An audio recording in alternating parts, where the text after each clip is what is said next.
Hello students, my name is Praveen Kumar and you are watching my YouTube channel. So students, इस video के अंदर हम discussion करने वाले हैं इंटरनल एग्जाम के बारे में।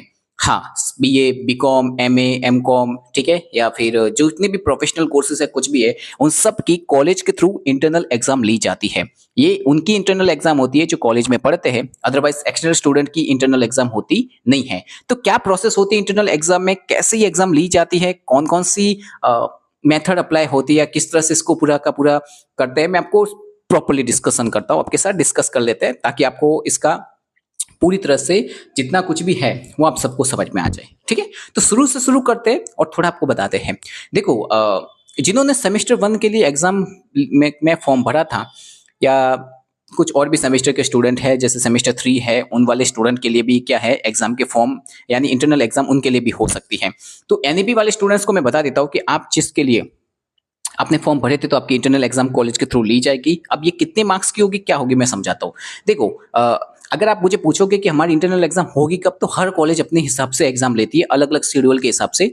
लेकिन आपको मंथ बता देता हूँ कि नो डाउटली फाइनल है कि नेक्स्ट मंथ, जो आने वाला मंथ है जिस, ठीक है, उस मंथ के अंदर आपकी इंटरनल एग्जाम हो सकती है। अब कौन सी डेट होगी वो तो आपकी कॉलेज पे डिपेंड करता है, बट 90% कॉलेज की जो फिक्सिंग है उनका नेक्स्ट मंथ में ही एग्जाम होगा, नवरात्रि के आसपास, पहले या बाद में हो सकता है। अब क्या ऐसा होता है, प्रोसेस कैसे होती है कॉलेजों के अंदर इंटरनल एग्जाम, कितने मार्क्स यूनिवर्सिटी में जाते हैं, थोड़ा उसको डिस्कस करते हैं। देखो, जब एनईपी नहीं थी तब की बात छोड़ दो, अब एनईपी है तो जरा उस पर बात करते हैं। एनईपी का आपका वेटेज होता है पर सब्जेक्ट का 100 मार्क्स का, जिसमें से 50 मार्क का पेपर जो होता है वो तो आपको यूनिवर्सिटी के थ्रू देना पड़ता है 4 सब्जेक्ट का, और बाकी की जो एग्जाम का पूरा वेटेज होता है वो यूनिवर्सिटी, वो कॉलेजों को दिया जाता है कि आप 50 मार्क को कैसे गेन करके देते हो, उस पर डिपेंड करता है। तो हम थोड़ा उसी को ही गेन करके देखते हैं। तो ये जो इंटरनल आपकी एग्जाम होती है, उस इंटरनल एग्जाम में उसका वेटेज होता है 50 मार्क का। अब ये 50 मार्क किसी एक पेपर के थ्रू नहीं डिसाइड होते हैं, इसमें और भी चीजें इंक्लूड होती है,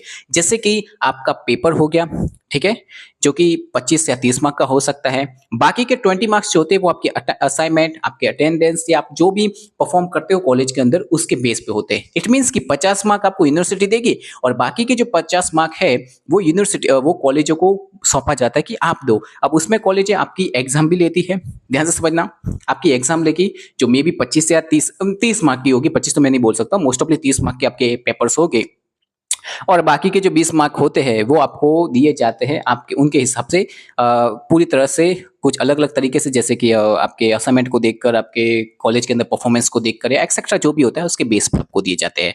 अब कितने एग्जाम, तो देखो सारी की सारी एग्जाम होने वाली है।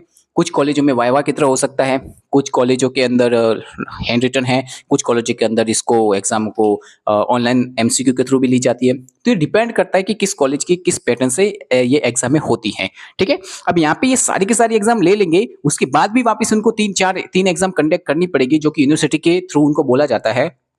जैसे 4 एग्जाम तो आप यूनिवर्सिटी में जाके दे के आ जाओगे, और बाकी की जो आपकी एग्जाम में बचेगी, यानी बाकी की जो 3 एग्जाम बचेगी, वो ये लोग वाइवा के थ्रू लेंगे। वाइवा का मतलब आपको पता चल गया होगा,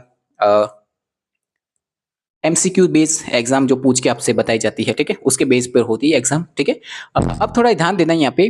तो प्रिपरेशन के बेस पे अगर आप करते हो तो आपको आपके असाइनमेंट प्रॉपर आपको कॉलेज में सबमिट करवा देने हैं। अटेंडेंस के हिसाब से अगर है तो आप जाइए रेगुलर, ताकि और आपको हेल्पफुल हो सके।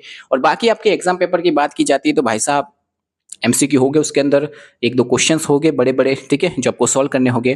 तो प्रिपरेशन स्टार्ट कर दो, क्योंकि नेक्स्ट मंथ में ही आपकी इंटरनल एग्जाम हो सकती है, क्योंकि इंटरनल एग्जाम के मार्क्स आपको बहुत हेल्प करने वाले हैं। क्योंकि यूनिवर्सिटी से अगर कम मार्क्स आते हैं तो आपको आपके मार्क्स को मेंटेन करने के लिए ये एग्जाम में बहुत इंपॉर्टेंट होने वाली है। इस एग्जाम के मार्क्स जो है वो आपके लिए बहुत इंपॉर्टेंट होते हैं, तो इसको अच्छी तरह से देना ताकि आपकी प्रिपरेशन अच्छी तरह से हो सके।